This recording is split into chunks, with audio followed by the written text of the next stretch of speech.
Welcome to Spirit One. My name is Linda Løwebeck. I'm a psychic medium, healer, spoonbender, shaktipat grace transmitter, and I also do UFO and ET contact. Today we are being graced by Sharon, and we're going to do some mediumship and psychic healing, and yeah, let's see where it takes us. Sharon, would you like to introduce yourself? Thank you very much for having me, Linda. I'm Sharon, and I'm from Chicago. I was a software developer. I'm now focusing on my nutritional supplement business. I'm also an educator on nutritional immunology. I am passionate about the environment, so I work for our local forest preserve system to lead nature walks, and I'm restoring the native landscape, and we do seed picking, also forest bathing. Also, we lead many meditations, and I am becoming a writer for children's books and write about native plants. And that is amazing. You got so many cool things going on. And for the viewers, there will be links to her work in the video descriptions. You can go and check that out. Wonderful to have you here on the channel. So we're gonna do the question and then answers from the spirit guides. And whenever an energy blockage shows up, we're gonna do some healing this life, and if past and future life influence shows up as well, we're also gonna do some healing there. Sharing with you which spirit guides are working with us today. So Padmasambhava is here, and I also have this. He's standing here. On this side, you have Amma, the hugging saint, the lady from India. She's so lovely. She's here. We work together a lot, actually, and it's just wonderful. You can follow my finger over there, Padmasambhava.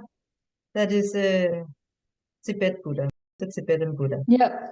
So I have a tanka with Padmasambhava. Above it says Om Mani Padme Hum. So that's actually from China. I bought that in Chengdu, tanka.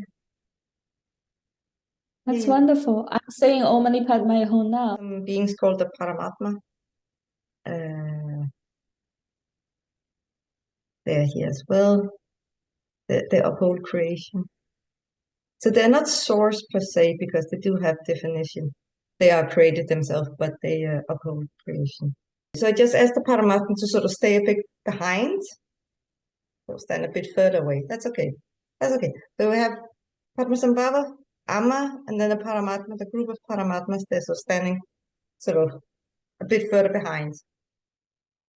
My friend who just passed away, I wish I'd done more for her. I don't know if, but I know that she was not going to do it holistically. So part of me think that I didn't want her to suffer.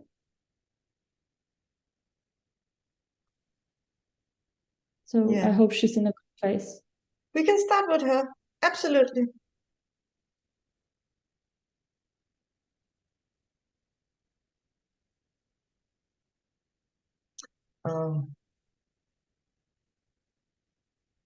She's in a good place. It's just when people pass, or she passed over recently, it's a couple of days ago.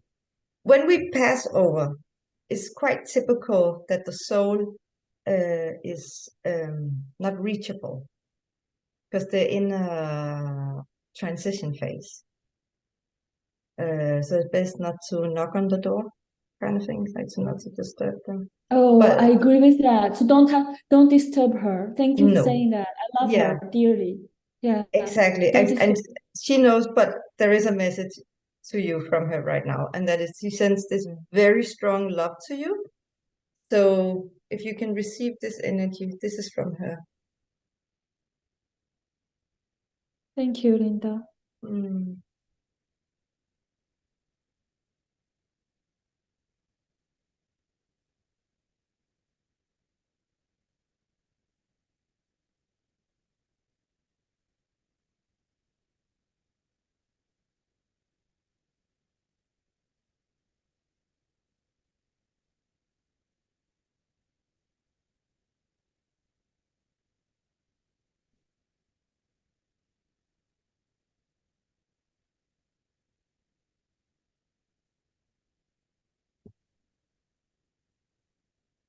Okay.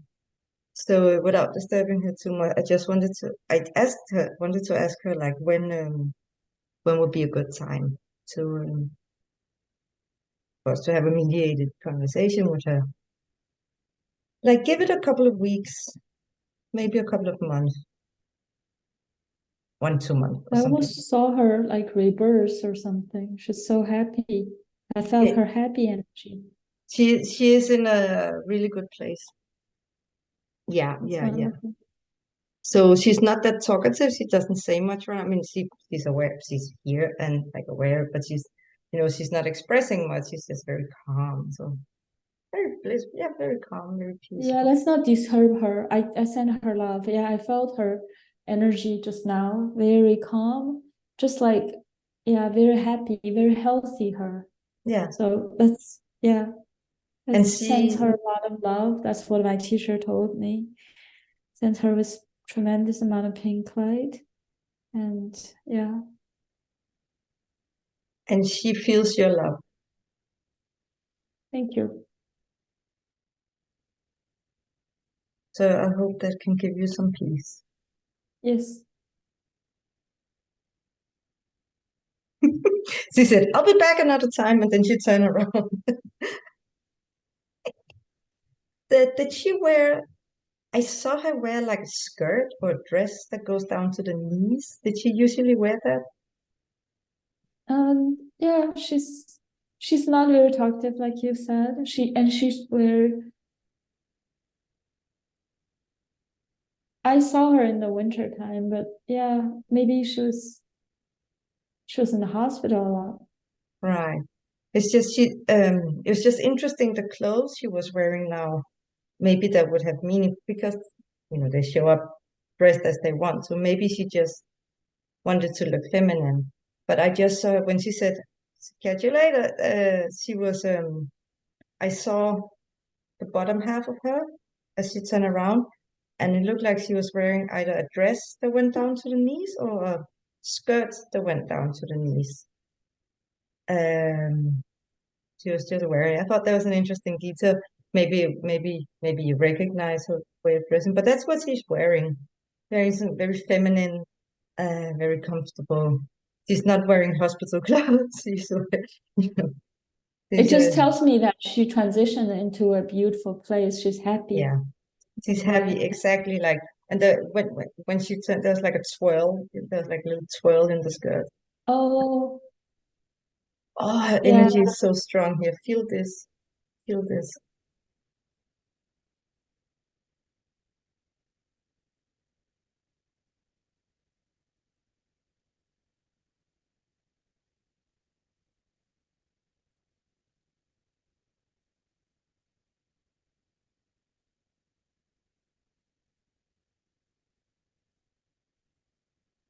Hmm. She was very well loved by a lot of people because she was very kind. She's a peacemaker, Hmm. very tolerant. So yeah, I knew she was yeah, I almost heard her when she was passing. So it's just I think the sadness are the people who are still alive, missing how wonderful she is, how kind she, what kind of warmth she gave us, and that's why she's in a better place, and we shouldn't be No. disturbing her in any way. Yeah. Yeah. Yeah. And I think the grief is because she knew where she was going, and she knew where it was heading. Where the grief is strongest with the people who are still alive. So it's up to you people who are still alive to deal with your grief. And Sharon, if you want to share with whoever you think could benefit from watching this, and if they're sensitive, they can actually feel her energy coming through, and it can maybe give them a peace of mind and knowing that Thank you. she's well and alive. Oh, that makes me so happy. Thank you, Linda. You're so welcome.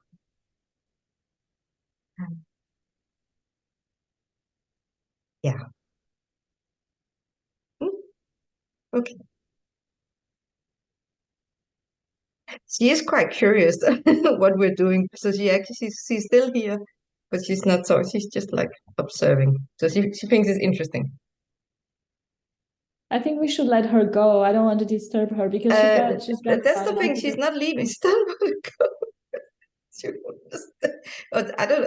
I said that, like, signal to her. Thank One you. thing I wanted to do is that I wish I planned a day to take her to the native land, the wild flowers.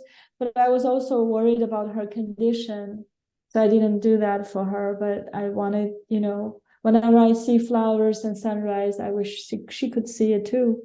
So when I led a walk on Earth Day, and people really loved it. It was beautiful in Chicago, and I wish she was there. So I think secretly I did that for her, in my heart. That, yeah, I hope, yeah. I see her standing there with your walk. She's actually standing, like she's looking at you walking. Yeah. Yeah. Yeah, thank you. That's extremely healing. Yeah. Now I feel I can put a big smile on my face. She deserves she's an angel. She was an angel. Yeah.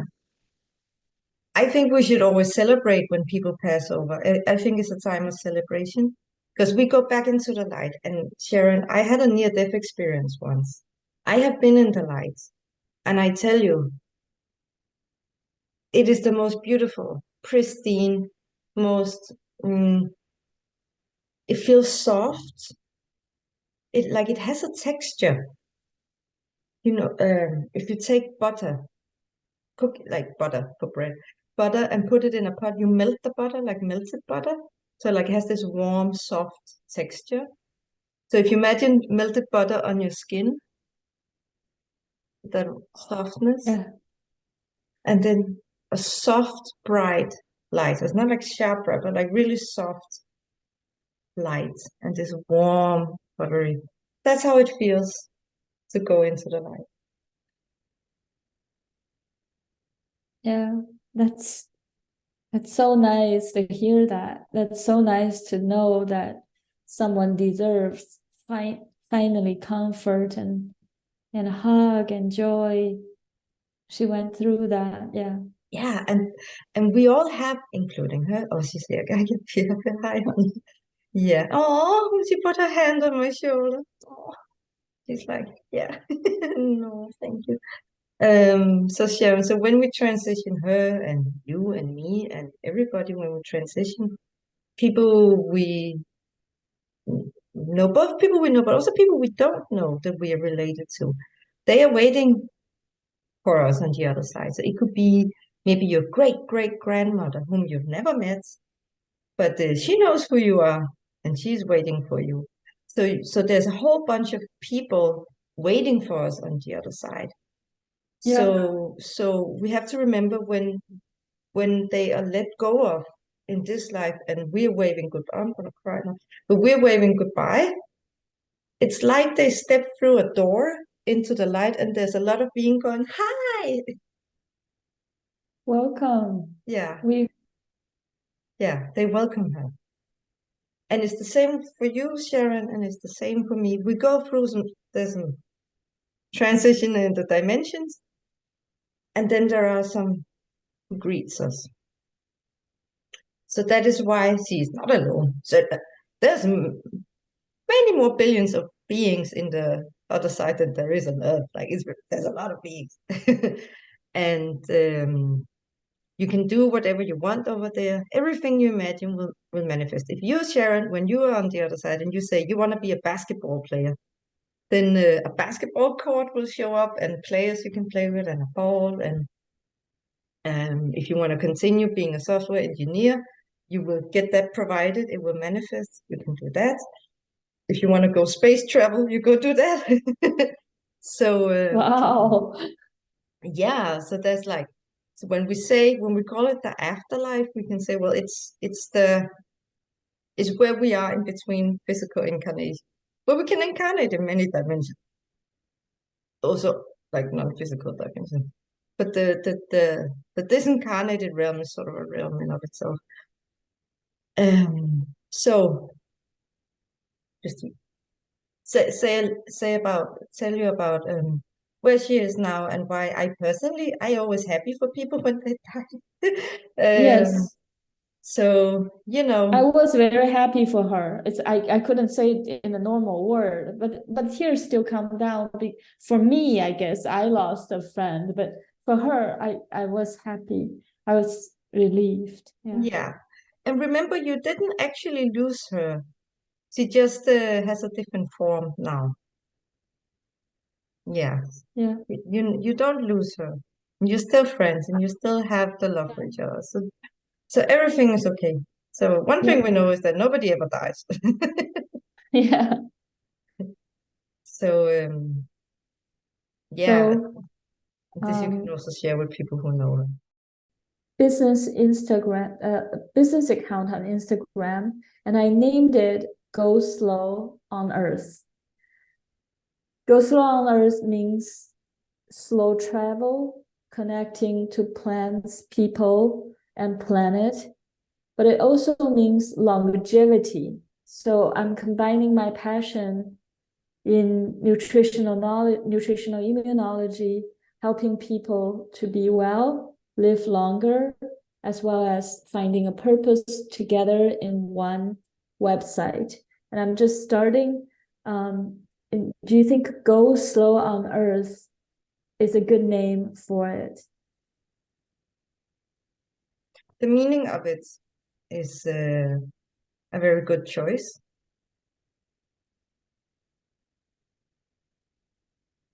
You could have the spelling analyzed by a numerologist.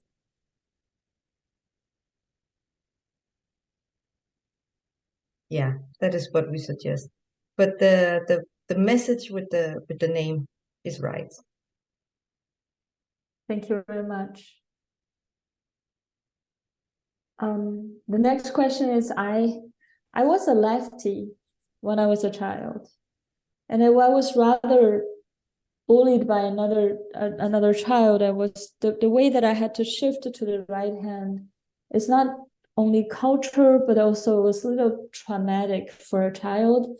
And I remember to the extent when a doctor asked me, "Are you a lefty or right hand person?" And I keep saying, absolutely, I'm right hand person." Mhm. Until when I was driving one day and I realized, no, wait a minute, I was totally a lefty, So I started to practice right things on my left hand.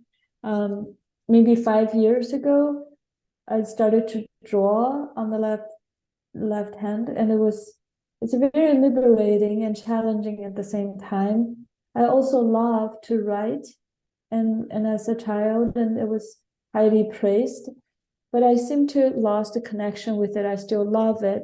So I want to combine that passion of restoring native plants and tell the story about the rare, delicate, beautiful flowers, and tell a fantasy in a short story form to children, while that I let my creativity come out and continuously to kind of utilizing so right now I literally force myself to do everything, including cutting something using my left hand, which can be tricky, and I believe that can help me to restore my right brain. And so do you think I'm going towards the right direction? Because I feel that's my calling. And there's two questions. I'm sorry about that. Basically, I'm so relaxed with you because I know you. I feel I know you as a very long-term friend. So I basically combined the two creativity questions together. One is about restoring the ability of my left hand. How important is that for my future path? And the other is about my writing endeavor to be able to write scripts, create videos. So two questions. Thank you for being so open to it. Absolutely. But the short answer is one unlocks the other. So as you reconnect with your right hand, right brain, left hand writing, um, you activate more neural pathways back and forth, your brain hemispheres. Yes. And so that will give you access to more creativity, faster thinking, seeing the full picture of things. And that again will amplify your creativity in writing, and your creativity is divinely guided. You're writing a lot of it, you're getting downloads from spirits guiding you in the books you want to write. So by re-establishing your left hand as your dominant hand in writing, you are amplifying that and making that easier. See, but you do have an advantage though, and that is you have been using your right hand for writing for many years. And that means that as you reactivate your left hand writing, you will actually become ambidexter. That's in English. I know what you mean. Both hand. Yeah, ambidexterity. That's the word. You know, great. I can't even pronounce it. So you go. Both hand writing or both hand using. So that would give you a great advantage. Also in the other like situation where you need to use your hands, you will realize both your hands are the dominant hands. So you'll be equally strong in using them. And that would it's just fun, and it's just an advantage you can use. And plus it will unlock this extra creative energy, the neural pathways. Yeah. So I'm sensing the blockage in your left hand writing. I would like to just spend a minute healing that on dissolve the blockage. We can do that. Okay, so let me just, here we go.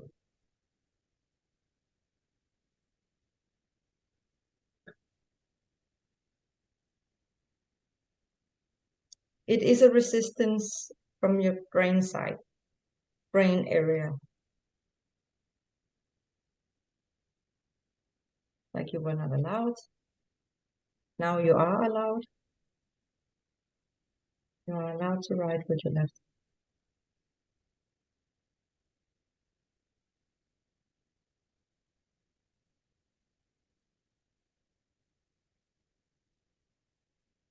Nobody will bully you.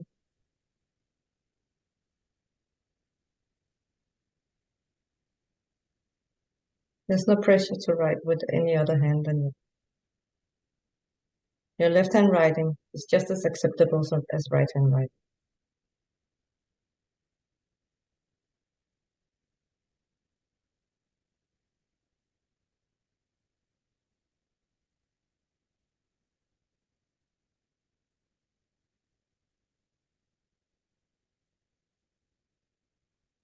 Take a long deep breath.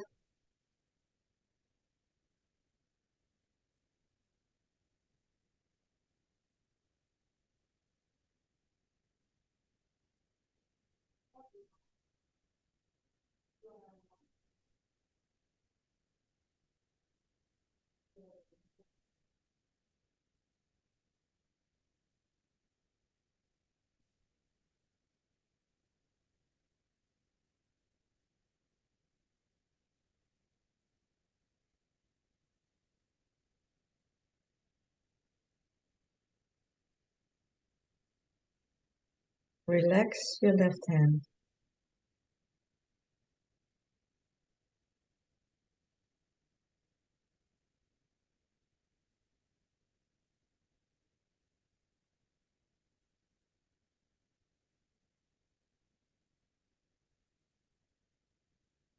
Look over your left shoulder.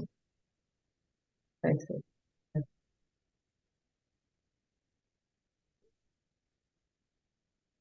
Now that's your right side, isn't it? Yeah, Your you left. want me to look over right? No, left side.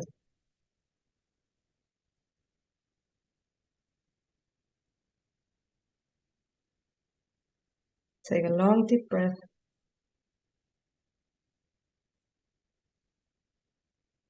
Okay. And you will get the homework to do that. You will get used to doing things from the left side. If you want to lie down on your left side. If you want to rest your head, left hand. Drink with the left hand. So you practice your entire body. Do you have a glass now? Do you have a glass? Do you have a glass of water where you are? No, not Okay. right now. Do you have a pen? Do you have something you can have in your hand? I have a cell phone. Yeah, so if you take up your cell phone and you practice like holding it in your left hand, writing. You know when you write with only one finger, you do that with your left. Like you swipe with your left hand, press the keyboard with your left thumb.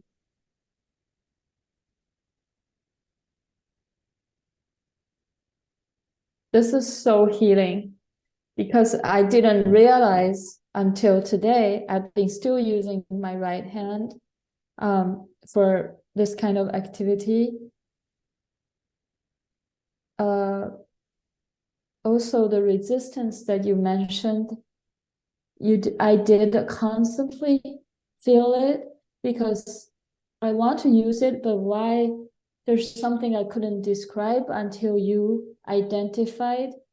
The last thing is that I was receiving your healing and I just started to feel first warmth, as if I were holding a warm ball, a light white ball, and then it started to become a tingling sensation, mostly on the right fingers and on the left hand as well. And then it just like a liquid warmth come over me, starting from the hand, goes up, and now you said relax. I just feel like I'm completely that in the care of, someone, almost like a child, being held and pampered and loved unconditionally, and saying, hey, you are a divine child, you can be anything you want.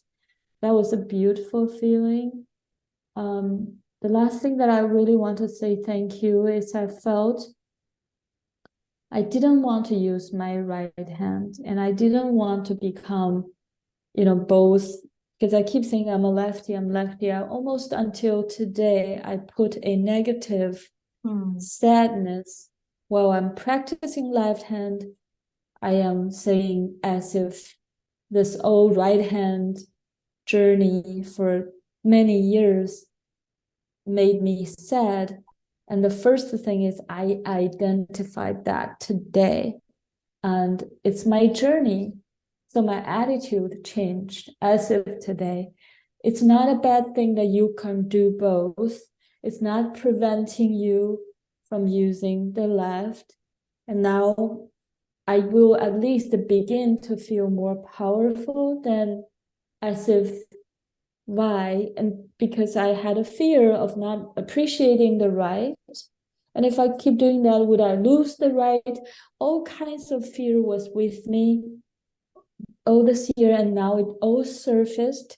So it's like saying, look, this is what you got. Here's your trauma. Here's your fear, and may not need to be fearful. And trauma may not need to make you feel sad. It's okay to have trauma. Look, you have talent. Look at the shiny, beautiful. Look the gift you got. So it's like you brought out that toolbox and say, look, Sharon, this is what you got. This is what you do. So that it's very loving and healing. Yes. And remember, the only reason you forced yourself to use the right hand was because of societal pressure. And my mother and the bullying and Yeah. the shouting. Yeah. So like other people, right? So that's So it really has nothing. There's nothing wrong with you.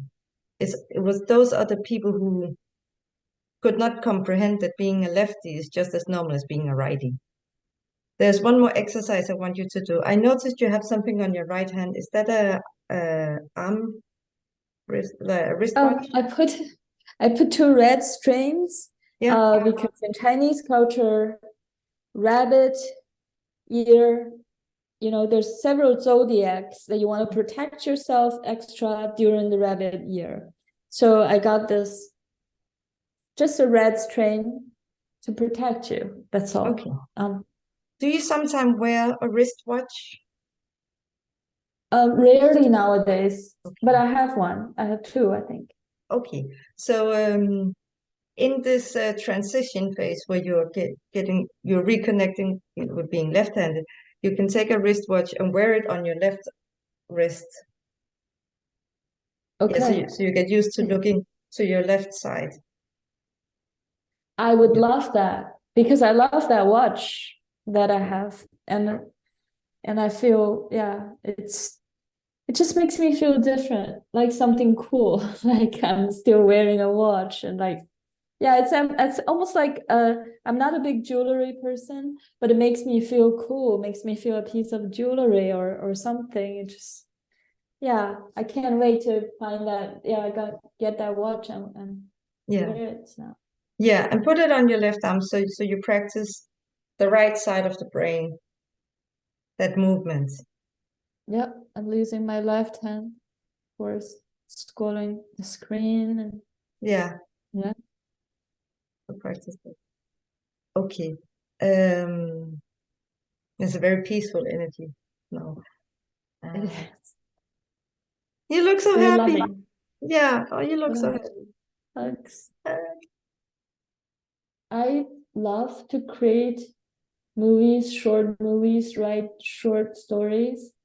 And I am thinking that I want to create just products to showcase, while I write, and I want to start to carry products to showcase the local plants. Plants are spirits, and I want to create fantasy stories. I'm not into scientific facts about the plants, but if you tell me to write fantasies based on that fact, I get super excited, as if someone were presenting all the wildflowers. This is a scientist presenting with his wife about all the wildflowers found in Illinois and the spring ephemerals, the ones short-lived and bloom for a short amount of time. I listen to three flowers and I'm excited, but then eventually I can pick one amazing scientific fact. I'm not in the details about the scientific facts, but then immediately that one amazing fact, how they heal us, how interesting, they only bloom for one day and the leaves die, all that became stories for me. Like I feel, okay, I'm listening, but no, I'm busy. I want to write stories. So I wonder if that's my true calling, because I want to in terms of material, monetize that, because I want to still have a career, and then bring a financial reward that I could use for, of course, my life, also support my spiritual journey. Is that what do you see in that area? I see you and your books becoming an international hit. It's gonna go international and it's gonna become timeless.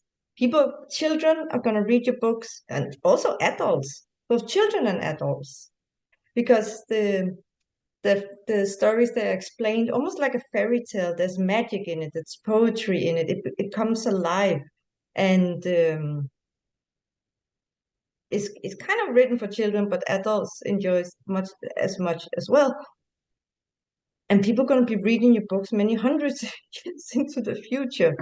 These are timeless works of writing, and the world needs it now more than ever, because we are heading for some very dire times.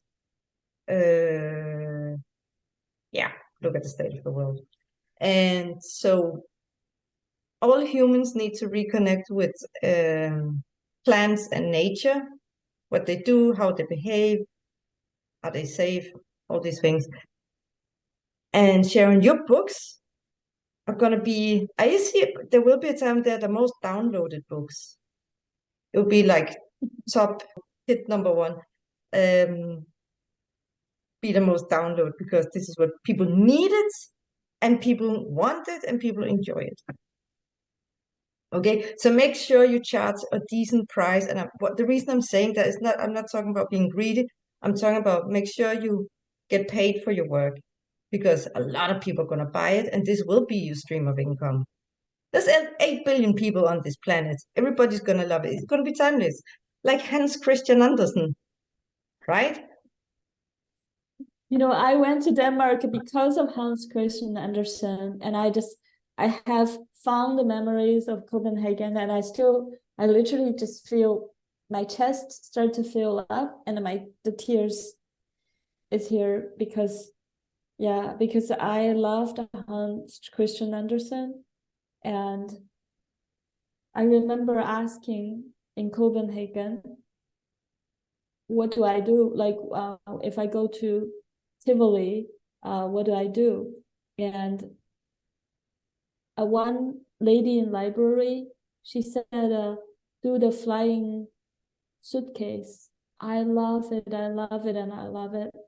And then I was visiting Hans Christian Andersen's grave, and I couldn't get out. So I asked a high school student. He said, I'll walk with you. He's a very tall, handsome young man. He said, oh, have you tried the flying suitcase? I said, oh, the lady just talked to me about it. Why? He was equally excited.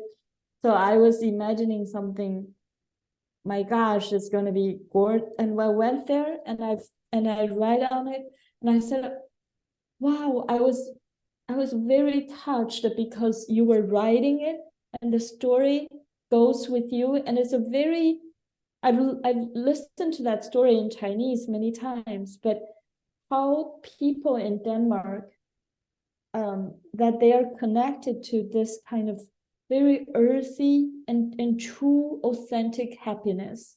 It's not like you could go to a gorgeous rooftop and look at the entire Copenhagen. You got to do it kind of thing. It was just, as the story that you listen to it in English while you're writing that thing, you become a child, and it says, after all, life is a fantasy. And it's just, I never forgot about that. So I am connected to children's books, and I almost forgot about Hans Christian Andersen until you mentioned him.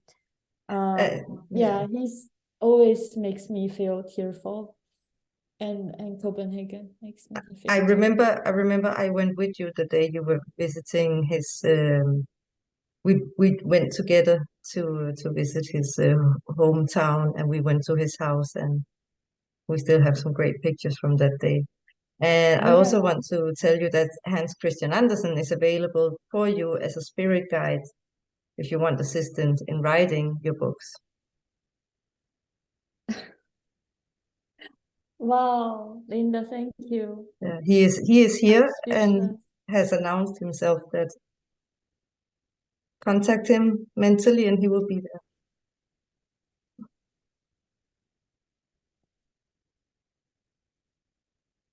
He's my hero. He's my, when I was lonely as a child, he's everything to me. I will show you. I think it's my parents' house. I drew his pictures. I had a lot of drawings about him. So I know Copenhagen before I know how to say New York. I know London, Paris existed, Yeah. So in America, I said Copenhagen. People say, yeah, why? Well, I said that's the first foreign city I learned. Before I know America, I know Denmark. Yeah. I have Hans Christian Andersen. I have his spirit right here. I have his energy here. Let me just send his energy to you. Comes here.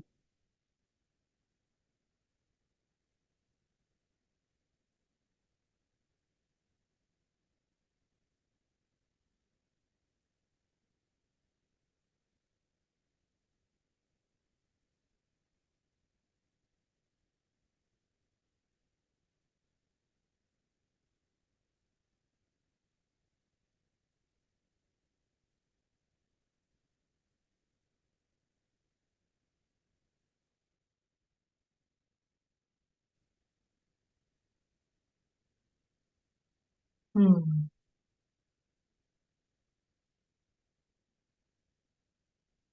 Well, He the showed. reason I coughed is that when I said I was in pranic healing. So whenever I receive energy come down, there's a lot some expelling. So I try to, and I feel a chill whenever I feel my teacher's energy. The same thing. A lot of people doing that because they're cleansing your channels, and I know that, so I'm not afraid of that because I learned the spiritual way. But it's just enormous amount of energy.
He showed up. He took off his hat and greets you by taking off his hat as a sign of respect for you. That's the most wonderful gift you've given me. And he He's shows my hero. up. My pleasure. Oh, He shows up very dignified and so walking so very poetically. And I was telling him in my mind, thank you for coming, sir. It's a great honor to have you, and thank you for assisting, Sharon. And so he was replying in Old Danish, as the Danish language was in the 1800s. That was really interesting to hear, because we only see it in writing when we read his original works as they were written back in the 1800s. So it's like old Danish. That was really interesting. He's a very dignified. So when you call for him to assist you, well, he showed up like this now, so maybe he will probably also show up like that when you collaborate.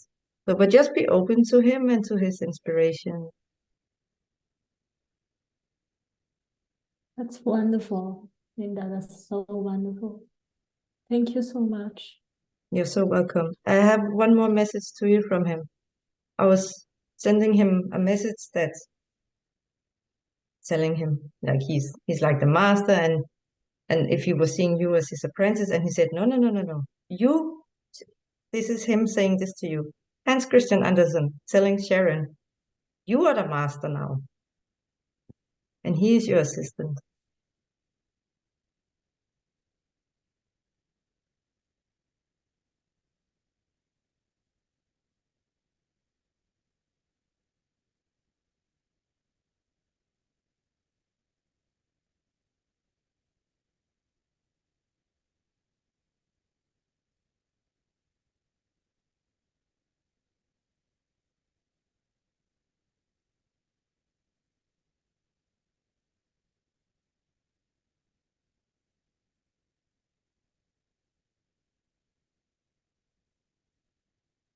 Yes.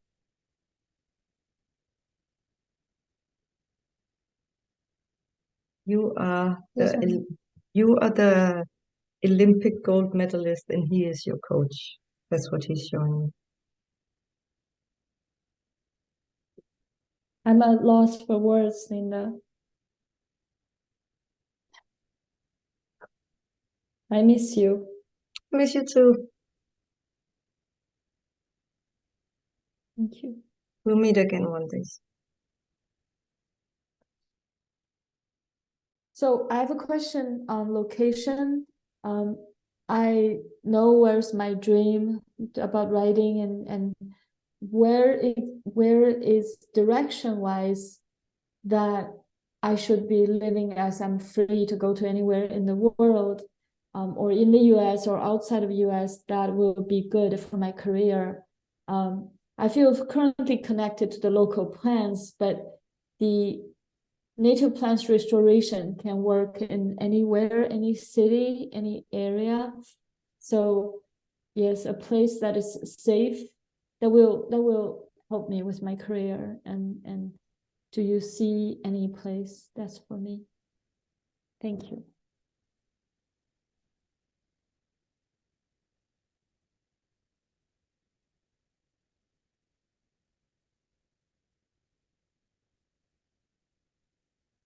If you want to stay around the city where you are now, you should move a bit out of town, more house, rather than like more in town. It has to be like a house that's a little bit on the outskirts.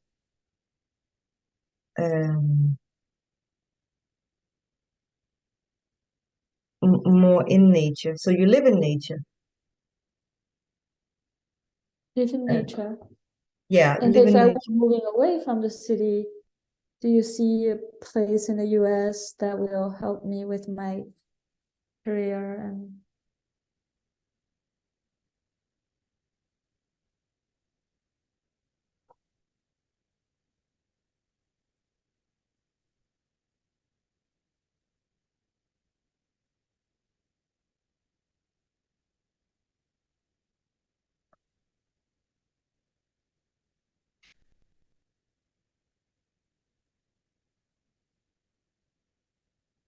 It could be interesting for you to examine the medicine plants of South America,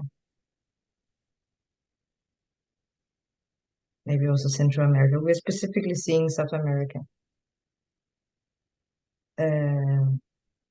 as part of your research and your analytical work and everything. So yeah, we see you as a traveler. It's good if you have like a backpack. And like travel around, go learn like about indigenous plants, herbal plants, all kinds of plants. a nomad. Actually, that's really what I want to do. It's just that I have been lacking courage. So when you say we see you as a traveler, I just did. I've been seeing myself as a traveler too, but whenever I ask question, I just always, I think, wanted to be stable, more from a fear and lack of, but yeah, oh, I love that. I love the travel. So put on your backpack and buy a one-way ticket to South America and travel around. And you can still have your base in Chicago. Or like or wherever you want to have your base. You can still have a base in the US that you call home.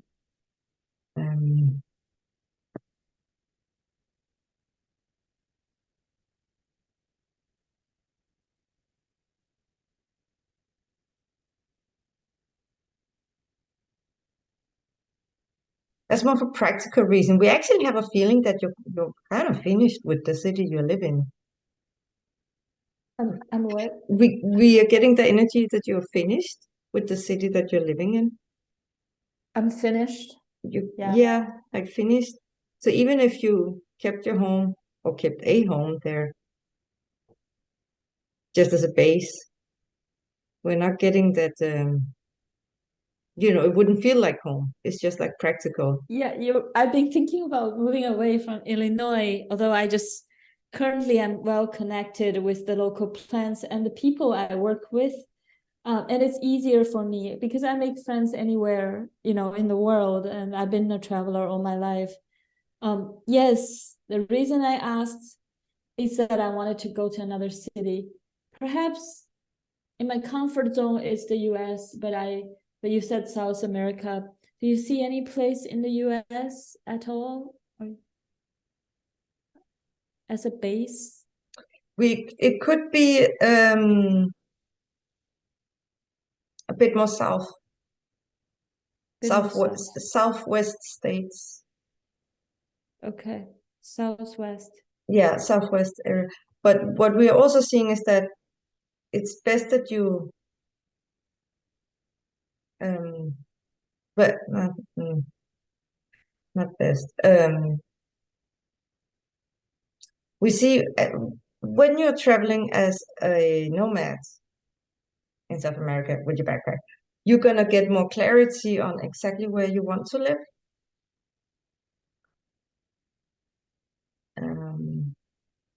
Because your vibration is also changing. So we could pinpoint a place now and say Southwest states, somewhere in that vicinity. But during your travels, you will get much more like zooming in exactly where. We're getting, yeah, you might meet some people. Yeah. You might meet some people who mentions a town or a city that you haven't thought about or you haven't heard about, somewhere in the Southwest states or somewhere, and then they inspire you to go check that thing out, and you go, oh my God, that's your new home. That's how my life goes normally, and the travel, the done with the city where I'm living, it's right on. It's like the feeling that I had somewhere, but I couldn't confirm. Yeah, thank you so much. You're so welcome. Okay.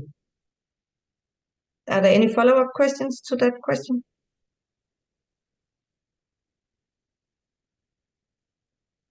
No, any collaborations with people-wise, friends-wise?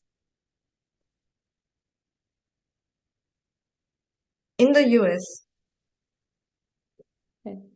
the collaborations we see will take place in the US.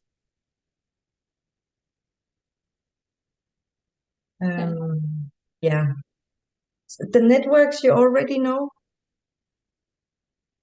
Yes.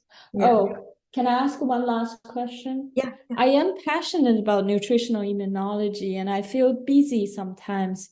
Should I be attending to the writing and all that at the same time keep on going with, the supplement business and being an educator as nutritional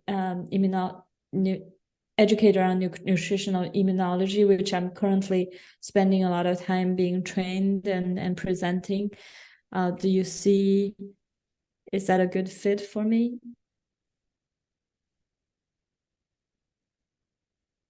Well, you can do both. Okay. All right. That's the answer that I came for. Yeah. Yeah. Thank you. Yeah. Do both. And Imperious is more the other, and Imperious is more one, and Imperious is more the other. Right. Beautiful. Well, thank you so much. That will be you have answered all the questions that I came. Amazing. And more than that. Great. Happy to hear. I am touched, energized. I just feel this enormous amount of white light are with me right now. It's a little bit overwhelming, but yeah, it's beautiful, Linda. When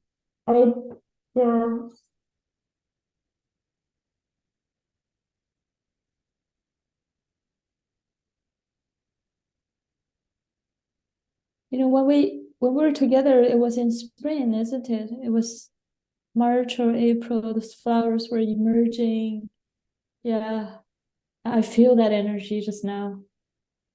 Yeah.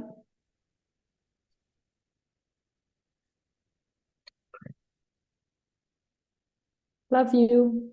Love you too. Thank you. And have a wonderful day. You too. Thank you. Bye.